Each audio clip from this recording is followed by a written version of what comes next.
OK. So here's another example. So we're basically just switching out variables to see all these different ways that code can go wrong. So here I have, again, some character buffer. This time it's 512 bytes.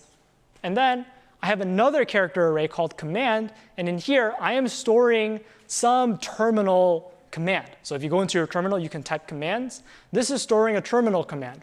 Right now, it's just storing ls, which says list all my files. But just like before, because we called getS on line, we are allowing the user to start at line and write up and write upwards on the stack however much they want to write, possibly clobbering out the value of command. And maybe instead of running a command that says list everything, the user could replace this with a terminal command that says something like email the passwords file to me, or delete all the files on your system, or send a spam email to everyone you know. So the attacker could replace this command with something more malicious. So we're starting to get a bit more dangerous. By changing this, we're letting the attacker pick whatever terminal command they want. And then this execv function, which is a C library function, opens a terminal, runs that command. And if that command has been replaced with something malicious, bad things are going to happen. OK, one more. This one's kind of exotic. So maybe in 61C or some other prerequisite class, you might remember that you can write a variable in C called a function pointer. So what's a function pointer? This is an address. You store an address in this box. And what happens if you go to that address? You'll find the code for some function that you want to run. So for example, I could have this function point at the instructions for add. Or I could have this function point at the instructions for multiply. And I can change between add and multiply depending on what address I put in this box. So this is kind of a useful thing for programmers in C. Whenever I call function pointer, what actually happens is I go to that address, whether it's the address of add or multiply or subtract, and I do that function on whatever arguments I pass in. Here, no arguments, but could have passed in arguments. So that's what function pointer is. It's an address. If I go to that address, I will find some C instructions that I can execute. So what can happen here? It's kind of the same pattern as before. I start at name. The getAs function lets me write as much as I want. And when I get to function pointer, what should I write?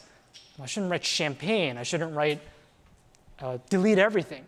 What I could write here, it's not like an instruction, or it's not like give me champagne. It's not a terminal instruction. What I'm going to write here is what? It's an address. Because function pointer, we know this box holds an address.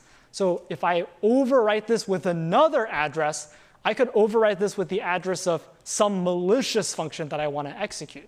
So right now, this holds the address of something probably harmless like add or multiply. But I could change this. I could change this to hold the address of something malicious, like the address of delete everything, or the address of print out all your secrets, or whatever malicious functions or dangerous functions exist in my program. So in all of these pieces of code, I'm basically doing the same thing. I'm overwriting past the end of the buffer. And depending on what variable comes next, I am writing something malicious into that variable. Sometimes it's an English instruction like give me champagne. Sometimes it's a terminal instruction like delete everything. Here, it just happens to be the address of a function. So at this point, you might stop and say, OK, I see that this is dangerous, but you seem to be making up these examples, and I don't think this is going to happen in real life. Like, what programmer is going to be silly enough to write a character array and then immediately put a function pointer past it? Who would ever do something like this? Would something like this ever even happen in C code? Turns out this does happen. It happens everywhere.